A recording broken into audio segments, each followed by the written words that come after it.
Bien, bienvenidos, queridos estudiantes, a nuestra videoclase virtual.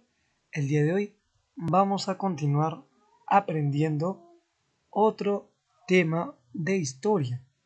En este caso, para continuar un poco ya avanzando sobre la evolución que tiene pues la historia en general, vamos a continuar hablando acerca de lo que son los horticultores seminómadas y ese proceso que tuvieron que pasar para llegar a ser agricultores sedentarios, ¿no? Entonces, ¿qué habrán sido o quiénes serán aquellos que se les denomina horticultores y a quienes agricultores, ¿no? Constructores de templos encima. Bien, entonces vamos a ver ese proceso, este cambio de horticultores, ¿no? Como vemos en la imagen, a ya agricultores. Bien, entonces continuamos con lo siguiente. Todo empezó por un proceso para adaptarse y conocer su medio geográfico. Así es. Es decir, cuando los primeros hombres llegaron, sabemos que lo primero que hicieron fue asentarse en cuevas. Bien, luego poco a poco fue cambiando esto. Eran nómadas que cazaban a una megafauna, ¿no? Pero va a cambiar cuando empezaron a adaptarse al medio en que vivían, porque ya empezó la etapa del Holoceno, ¿no? La etapa del Holoceno va a permitir justamente un cambio principalmente en el clima. Por lo tanto, nos dice que vamos a ver aquí una variación del medio geográfico. Se adaptaron a él y pasaron de pequeñas bandas nómadas del periodo lítico a bandas seminómadas durante el periodo arcaico temprano, ¿no? Poco a poco así empezaban a quedarse mucho más en un solo lugar hasta que nos dice lo siguiente, ahorita lo vamos a ver, pero primero nos dice que las bandas estaban compuestas hasta por 100 personas, ya no de 15, sino hasta por 100 personas. Entonces, esto permitía que pudieran quedarse en un solo lugar mucho más tiempo, hasta que finalmente dejaron de ir de un lugar a otro y se volvieron sedentarios, ¿no? Recordemos esta fase una vez más. Primero iban de un lugar a otro de manera continua, luego empezaban a ir de un lugar a otro, pero quedándose un poco ya en los puntos donde cazaban o consideraban necesario. Y finalmente ya no se quedaba mucho tiempo, sino que ya quedaban a vivirse ahí prácticamente, ¿no? ¿En dónde? En aldeas. Bien, tenían un líder sacerdote, que celebraba los ritos y era este líder sacerdote quien se encargaba de organizar a la población, ¿no? Es decir, quienes se encargarán de la ganadería, quienes de la agricultura, quienes de las diferentes funciones que pudieron haber en estas bandas de hasta 100 personas. Bien, entonces, vamos a conocer pues ya a una civilización, por así decirlo, ya a una civilización, y nos muestra lo siguiente. Primero, muestra de plaza circular hundida, ¿no? Vemos cómo va cambiando el tema de simplemente sentarse en un lugar, sino que empiezan a construir hasta templos, ¿no? Templos semi hundidos o hundidos, y de esta manera realizar diferentes ritos y costumbres que tuvieron en aquellos entonces. Caral también nos dice que es la primera ciudad de América. Así es, miren, tenemos aquí al continente de América, ¿no? En el mapa, y nos damos cuenta que Caral es considerada la primera ciudad de América, ¿no? Exactamente aquí.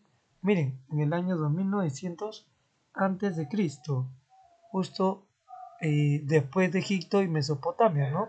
Pero luego de Perú va a estar recién India, China, Mesoamérica, que es parte de entre, digamos, México, ¿no?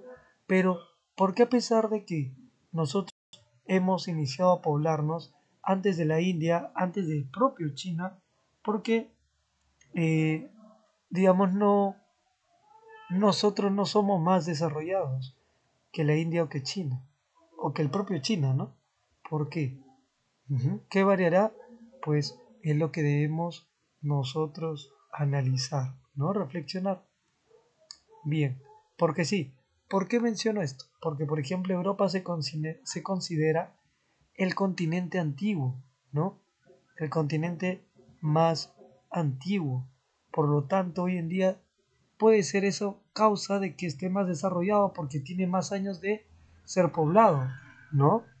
Pero Perú también tiene muchos años de ser poblado y fue la primera ciudad en América. Sin embargo, muchos otros países de América están más desarrollados que el propio Perú, ¿no? Algo para reflexionar. Y aprovechando, nos dice la naturaleza, ¿no? ¿Cómo aprovechaban ellos la naturaleza? Para esa época, los hombres habían adquirido mayor conocimiento de la naturaleza. Es decir, pasaron de recolectar frutos a conocer el ciclo de crecimiento de plantas y los animales, ¿no? ¿Qué quiere decir ello? Que empezaron a entender que cuando ellos recogían así, miren, digamos los frutos como la manzana de los diferentes árboles, estos lo comían sí, pero también dejaban pedazo de fruto, ¿no? Pedazo de la fruta. Al arrojarlos al suelo, lograron darse cuenta que esto generaba de alguna manera nuevos crecimientos de plantas, ¿no? Y de árboles, por supuesto. Entonces, es así como van a iniciar a entender el ciclo de crecimiento de las plantas.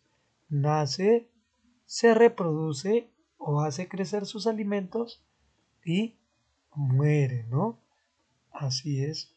Entonces, entendemos eso por las plantas, mientras que por los animales igual.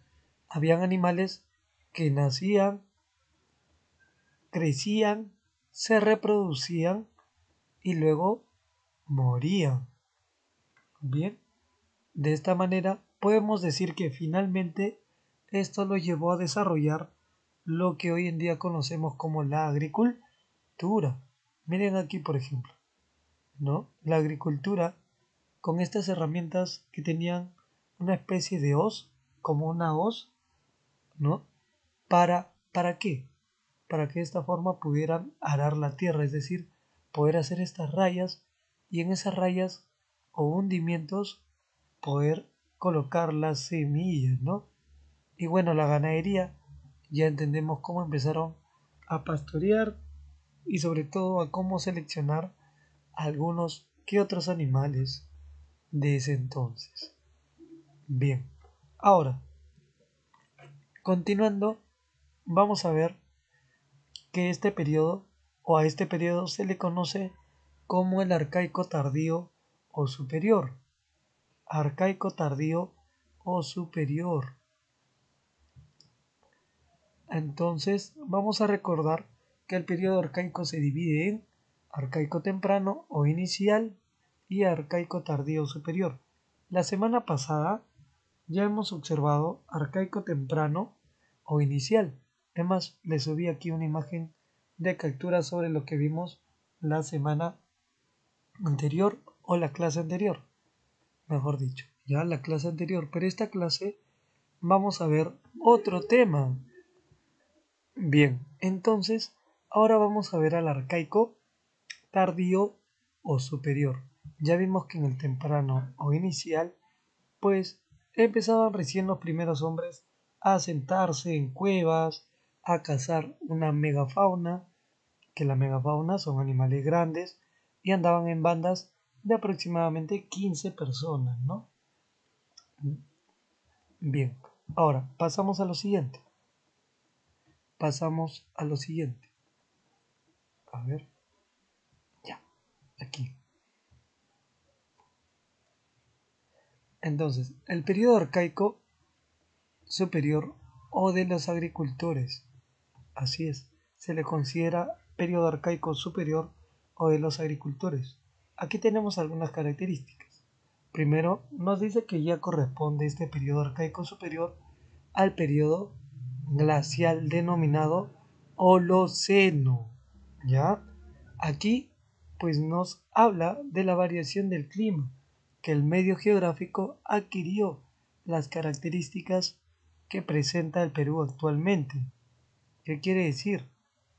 Costa, sierra y selva, pero una costa más desértica, como la conocemos hoy en día, una zona andina también con valles, con diferentes lugares en donde podía crecer también buena vegetación siempre y cuando contase con lluvia el lugar. Pero sobre todo la Amazonía iba a empezar a poblarse de bastante, pues, en este caso, eh, especies de plantas, de árboles, de animales, etc. Ya, en pocas palabras, adquirió las características que hoy en día presenta el Perú.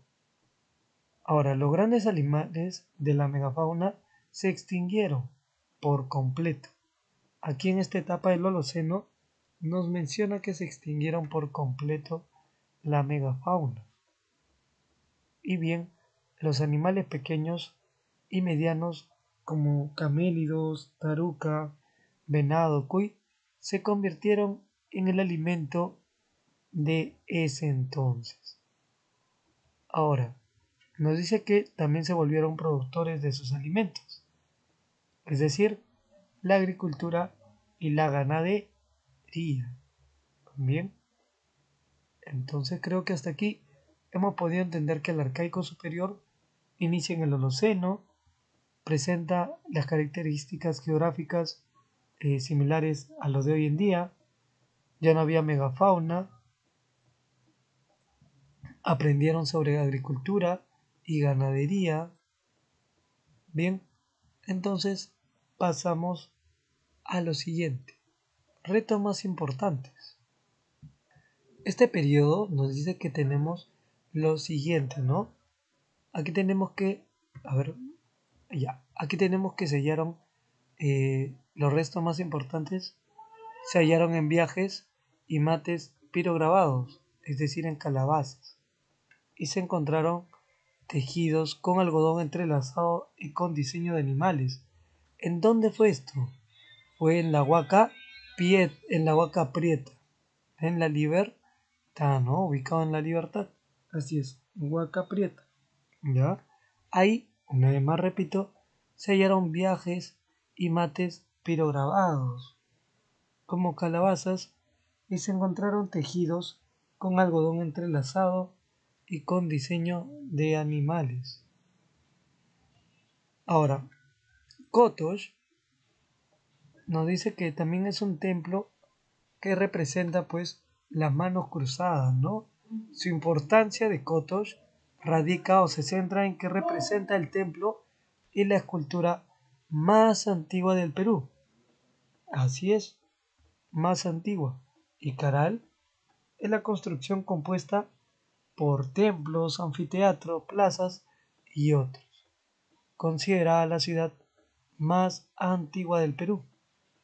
Más antigua del Perú. Bien. Entonces, creo que ya quedó mucho más claro que también hubieron restos para poder comprender cómo es que sucedió todo este proceso de cambio, ¿no? De cambio y de desarrollo a los humanos. Bien, entonces pasamos así a la actividad. A la actividad. La actividad tenemos lo siguiente. Primero el peruanito informador. El peruanito informador. Nos vamos a esa sección y vamos a realizar la lectura para luego resolver las preguntas. Leemos. La tradición Kotosh. En algunos lugares de la sierra fueron construidos unos templos muy especiales. Eran rectangulares de barro y piedra y tenían el centro un fogón circular. Un fogón circular. En las paredes interiores tenían unos nichos o ventanas cerradas donde probablemente se colocaron adornos. Cada cierto tiempo se enterraba la construcción, cada cierto tiempo se enterraba la construcción y se enterraba a algunas personas. Luego se iniciaba una construcción igual sobre la anterior, digamos, por el anterior templo, pero se va a construir un igual. En Kotosh, Huánuco, se construyó un templo de este tipo. De ahí el nombre de tradición Kotosh. Bien. Entonces vamos a pasar a responder las preguntas. Y aquí con algunas imágenes que nos van a ayudar, nos dice lo siguiente. ¿Qué significado crees que tuvo enterrar un templo y construir uno encima? A ver.